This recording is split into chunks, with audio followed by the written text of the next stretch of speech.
Hi, my name is Siobhan Fallon Hogan, and this is Catholics and Cappuccinos. And today, I have a guest that is an MMA UFC world champion joining us. I am beyond thrilled to have Bas Rutten. Welcome to Catholics and Cappuccinos, Bas. Yeah, okay, here we go. I am so thrilled that you're here, and I can't wait to hear your insane story, because I know you're such a devout Catholic. Yeah. Well, I wasn't, right? Not when I was fighting.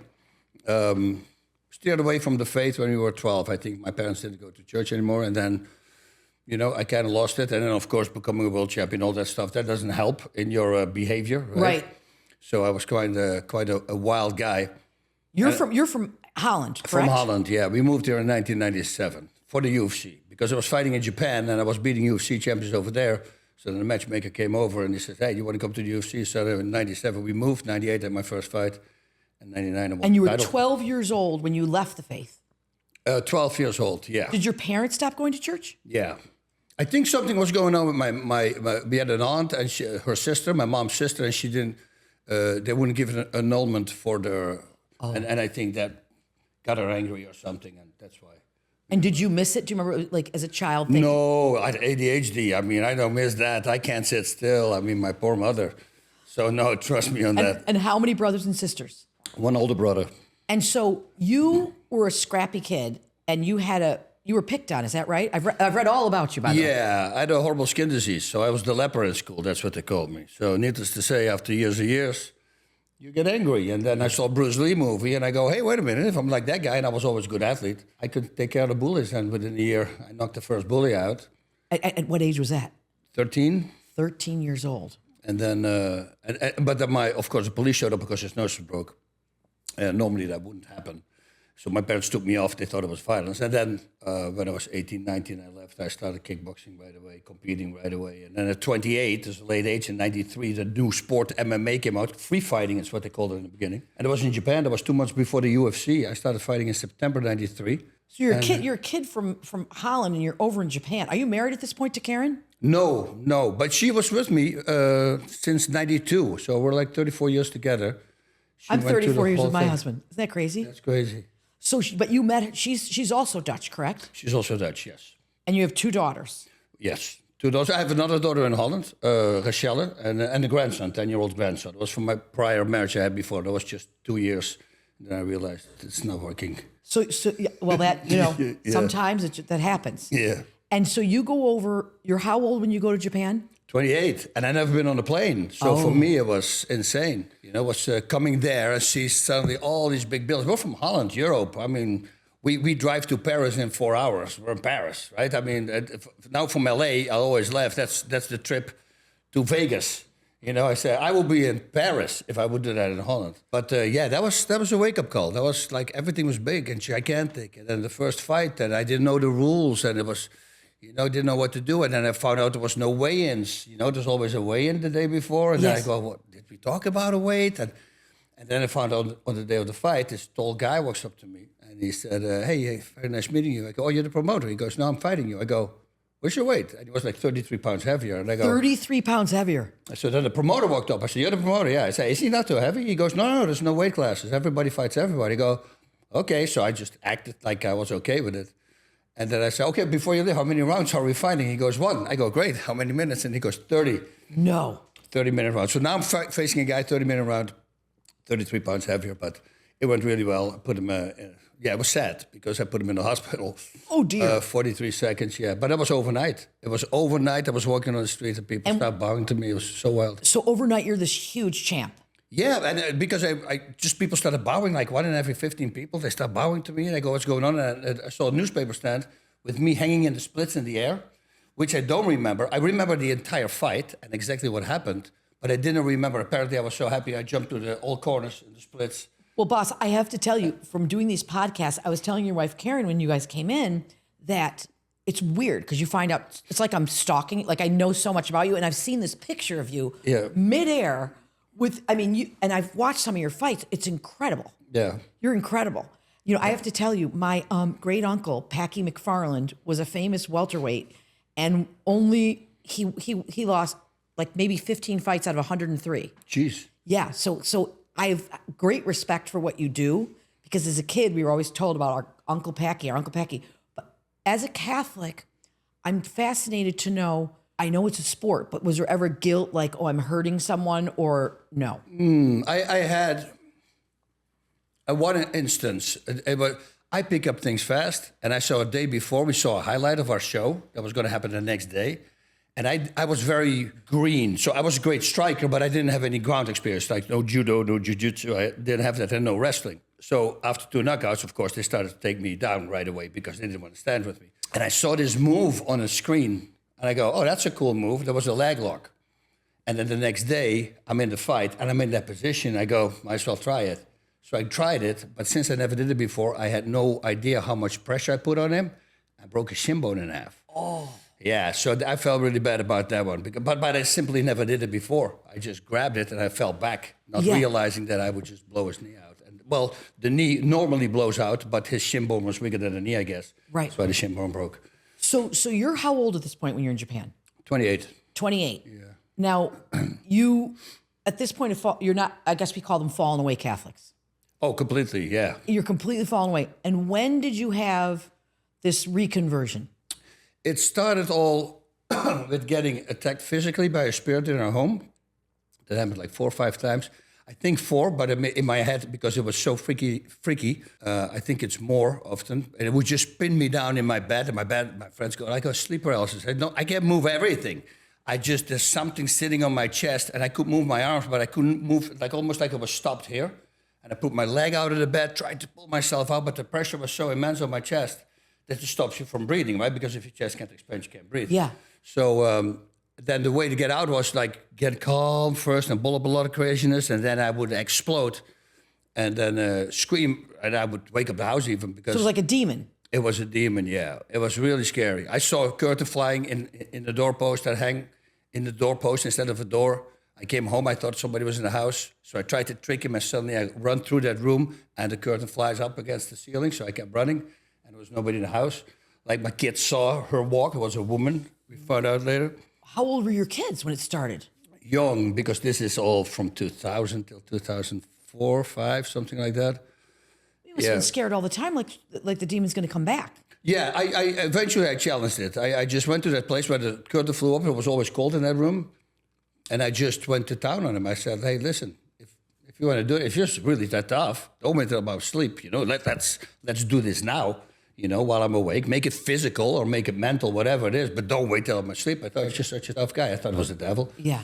Later on, I'm thinking it was the woman who was in the house who passed away before us because the kids didn't have any problems, but I was a heavy drinker at the time. And although I'm a happy drinker, I'm dancing with the kids and having fun, but you're still not a good man, a husband, right, father. So I think she was just slapping me around a little bit like, hey, dude, wake up. Get this family, what are you doing?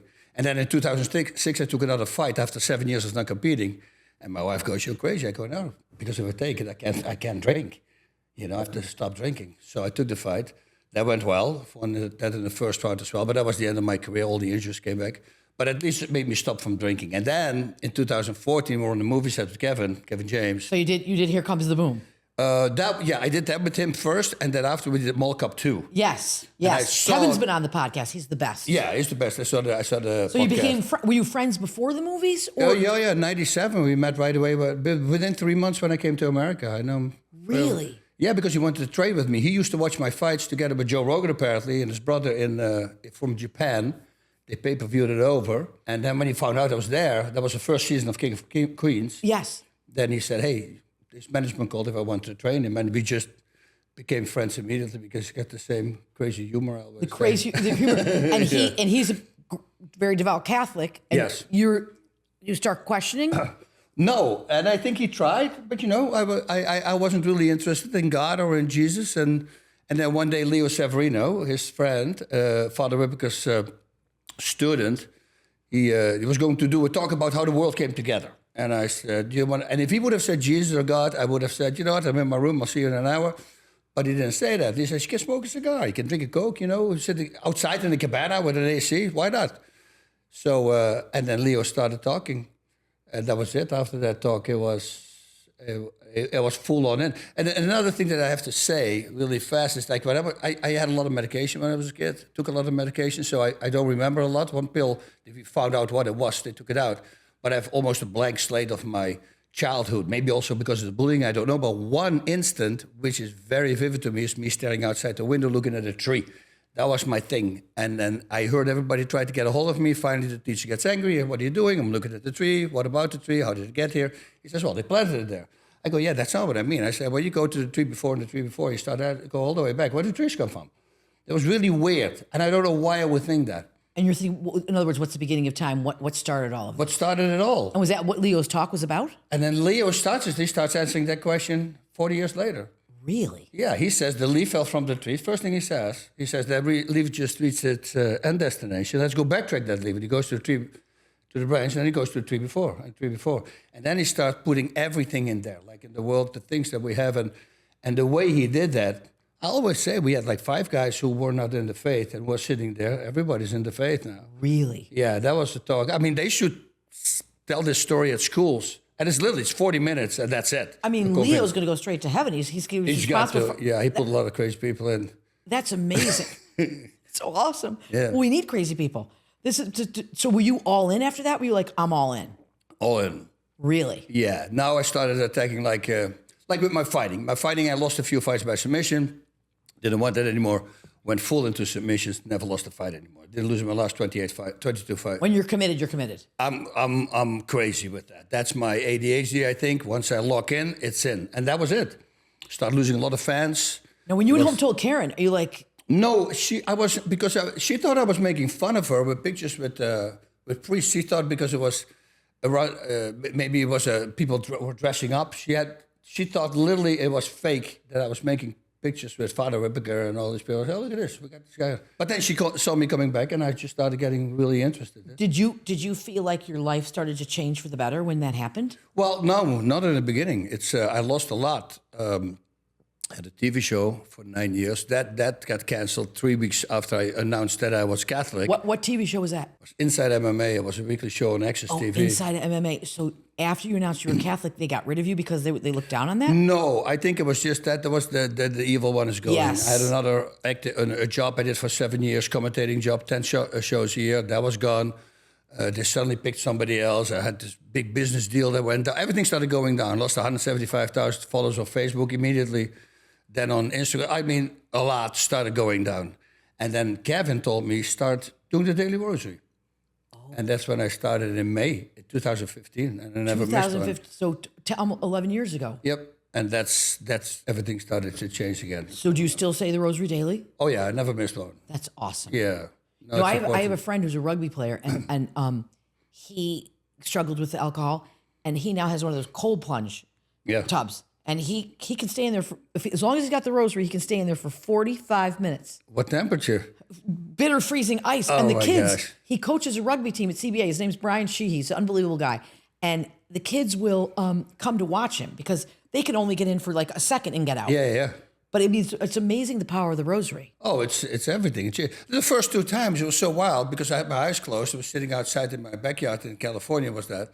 And I heard this sound, and I go, I open my eyes, and there's a freaking hummingbird right here. Oh, really? And I'm looking at the hummingbird. I go, hey, what's up, dude? And he's going, and we're just having this conversation. He flies off. That's crazy. And the next day he's back. I'm doing the rosary again. Whoop, there he is again. A Catholic hummingbird. I guess. Yeah. No, let me ask you this. What about Karen and your daughters? Because your daughters are in their 20s, right? Yeah. So my Karen, she started seeing me change. And then one day I told her, I said, hey, I want to get married for the church this time. We already got married twice, but I wanted to marry for the church. And the next day, and I don't even know if she answered that, because the next day I couldn't get a hold of her. Suddenly she calls back. I go, where were you? She goes, I was at Mass. Oh, really? Now, is she Catholic? Was she Catholic? That's what she said. She said, I was at Mass, and then I signed up for RCIA class because I was baptized, but I didn't do my confirmation.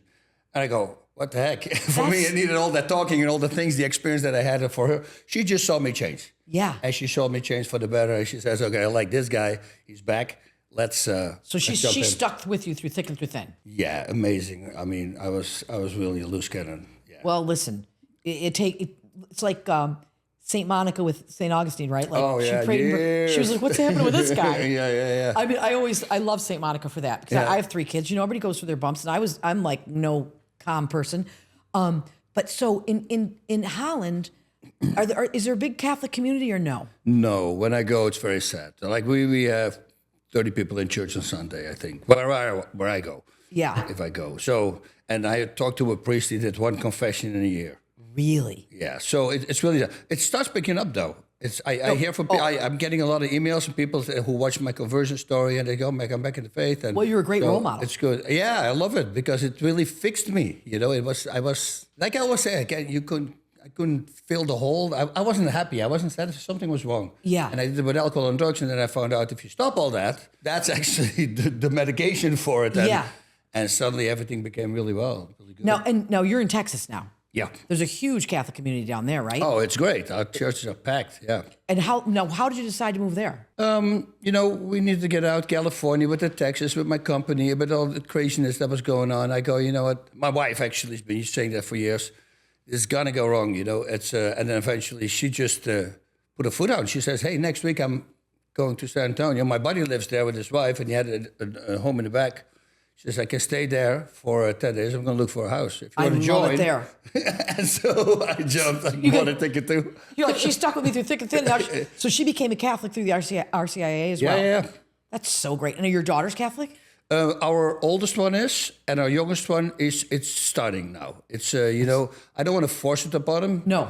But she starts asking questions, and you know, it's like, because then in the beginning, like in Holland, my mother, when she found out I was back to the faith, she goes like, "Oh, but they want to have money, they want to have this." I go, "I don't know. What are you saying? I mean, this is absolutely not true.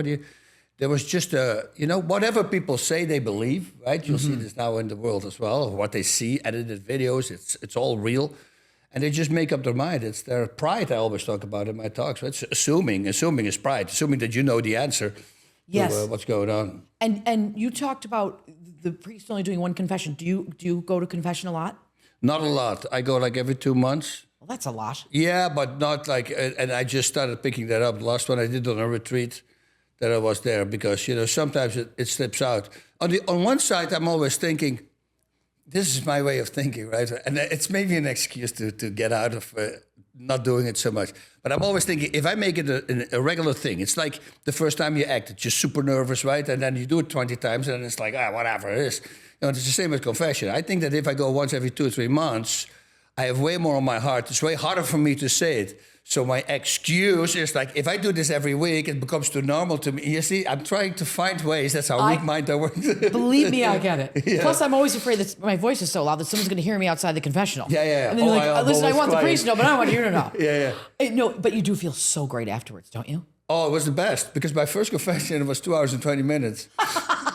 And the priest was turning a fan towards me while looking at me. He just turns it towards me because I'm sweating. He turned the fan on? Yeah, it was on already, but he put it like towards me. And Kevin said, "Call me right after your confession. I want to talk to you."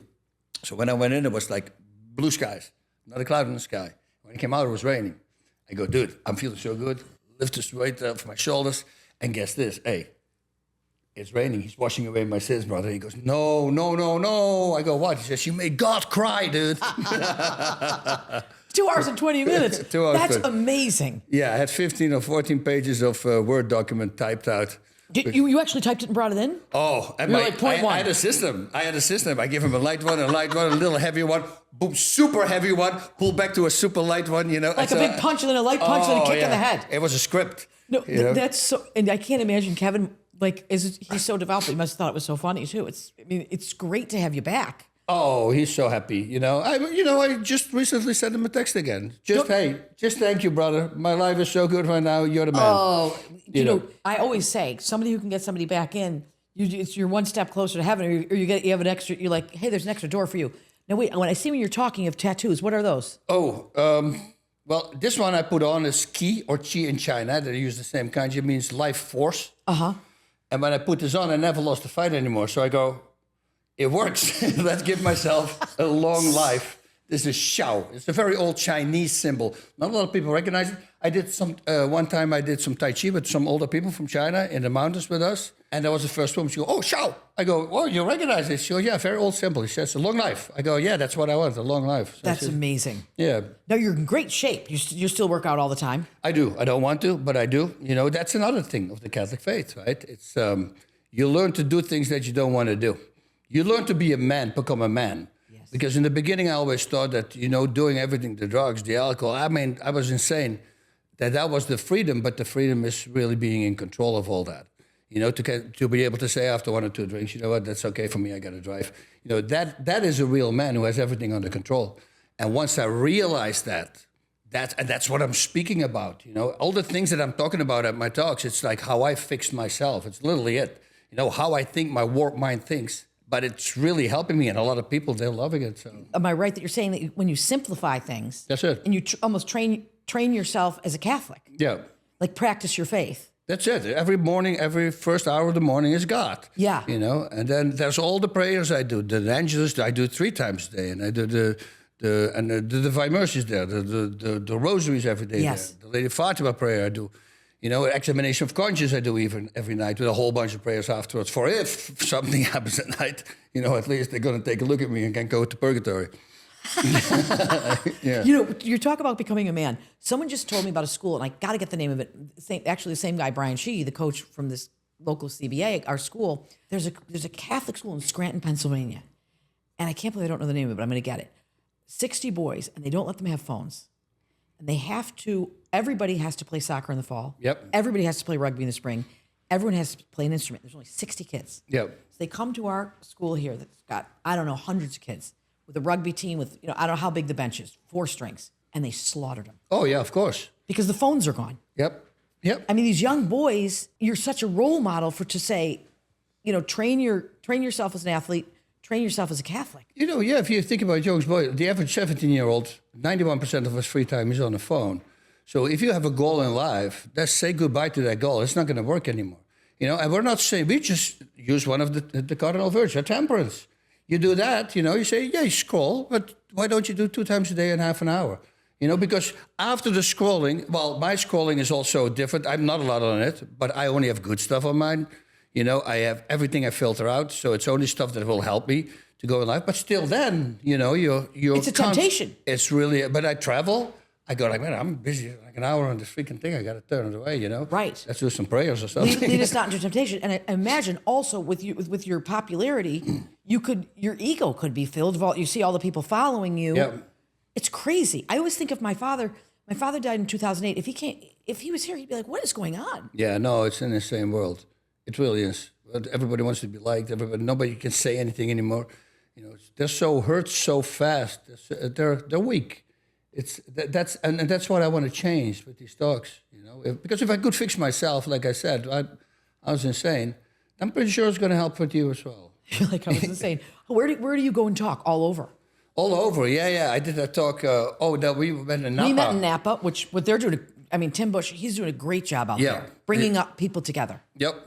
And then from there, I got, then Pete, he invited me to do the Legatus one in Santa Barbara. And that's, when I did that was everybody goes, oh, you got to speak here, you got to speak here. So I've been speaking a bunch lately, yeah. Well, because you're humble and you're like willing to say, look, I took drugs, I did alcohol, my marriage wasn't this great, and now I'm so much better. And you talk about like when you hit the rock bottom. Yeah. Don't you feel like that's really a gift? Yeah, that's the gift. But that's the thing also. Like, I've been so protected my entire life by Jesus. The things that I have experienced, you have no idea. The car accidents I had, like, there's no possible way, flying over a crash barrier, going down, no roof, no seat belts, my friends flying around. I take him in my guard while I see him flying in slow motion, put him in, Dear God. upside down in the water. We didn't know how deep the water was. Thankfully, it wasn't deep. The plane went down in the water? No, the car. But we went down a hill. Every tree was there. We missed every tree. And then we ended up upside down. He was knocked out. I had to kick the window out. Now the water comes out. I don't know where I am and what's going on. So I had to pull him out of the car. People were running down. I had nothing. I had a scratch. You have no idea. I headbutted the toilet right in my drunken thing. I fell backwards. I fell on the rim with my head. I should have been dead. No, the toilet exploded.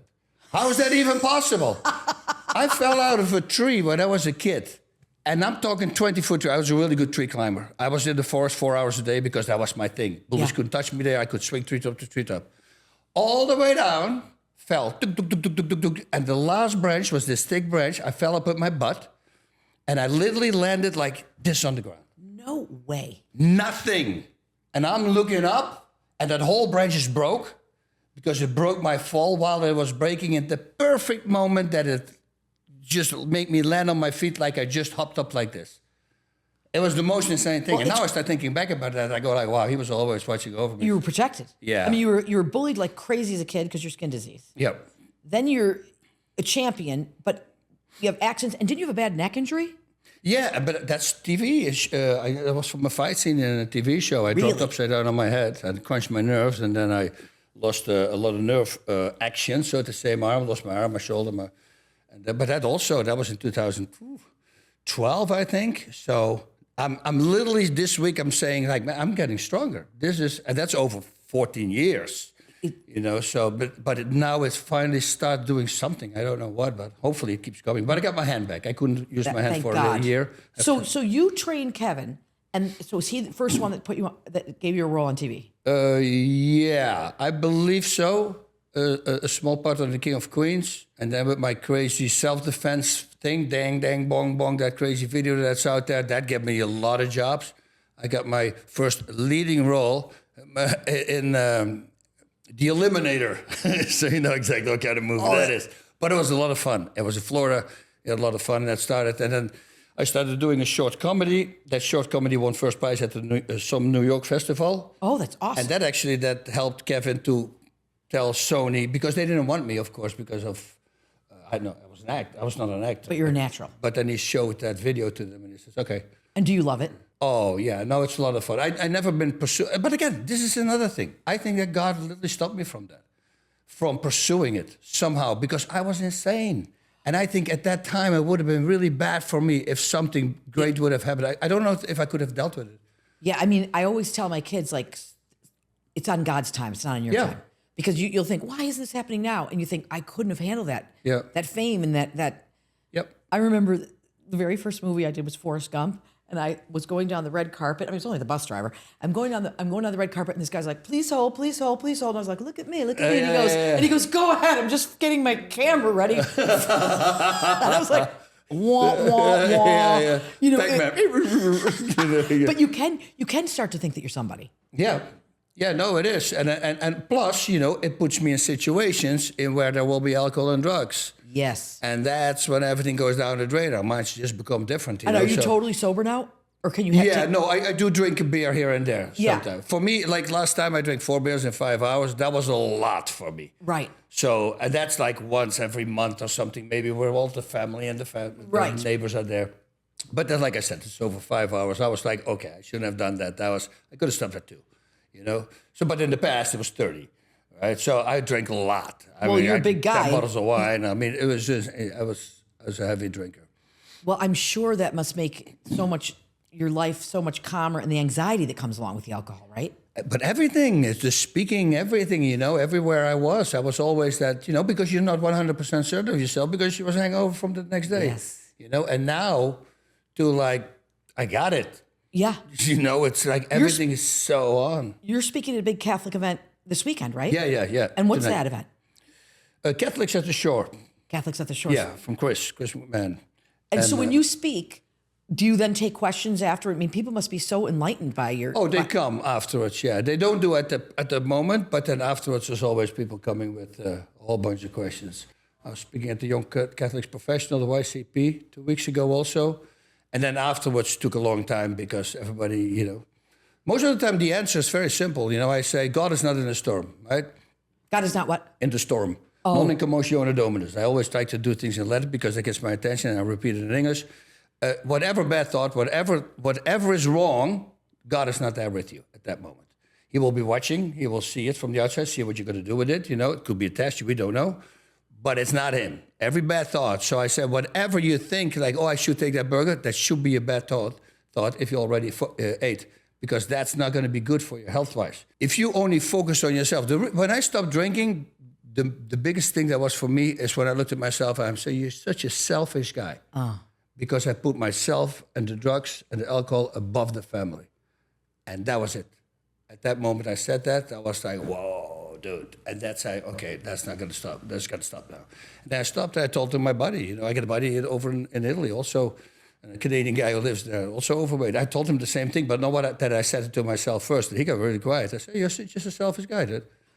And he goes, what do you mean? I said, well, you take years of your life, right? Don't you love your kids? Don't you think they want to see you longer? Don't you want to see them longer, so you can see the grandkids? I mean, come on. And it gets quiet. I go, ooh. And he goes, dude, that's like the best thing somebody ever told me. And he's on the freaking road now. He's doing great. Really? I said, well, I that's what I told myself. Oh, you couldn't say that first. I go, no, because otherwise the effect is not as hard. And are there certain saints that you've used as help, like spiritual guides to you? Like, do you have certain saints that are your favorites? Yeah, Saint Therese has always been a big part of us. I love her. Yeah, and so he's good. My guardian angel, man, I have a special guardian angel pray for him. It's a much longer one because I don't think he deserves that small little thing that we're doing. He must be exhausted from you falling out of trees and gutting the cars and the water. Your guardian angel, maybe he's got a team. Sipping pina coladas. He must be that Japanese guy that weighed 33 more pounds than you. Yeah. He must be a big guardian angel. It's. Do you talk to your guardian angel? I do, also in the car, and so when I'm sitting or travel, I say just, for me everything is focus. Like I got this new crazy idea right now, and I already have an idea of what I'm going to do with it. I made these transfer stickers of Jesus and Mary, and I always thought on my window, I would like the top of my window in my car, I would like to have Jesus and Mary, but they're just lines that are made with I actually had ChatGPT do that. Like the image of them. The image of them, of both of them. And this is now on my... Oh, that's cool. So now when you're driving and you need to focus... Oh, look at that. I don't know if we can see that. Can we see that? Yeah. That's cool. That's amazing. Yeah, because now, you have a focus also. Sometimes you lose it. But I'm thinking now they're always with me.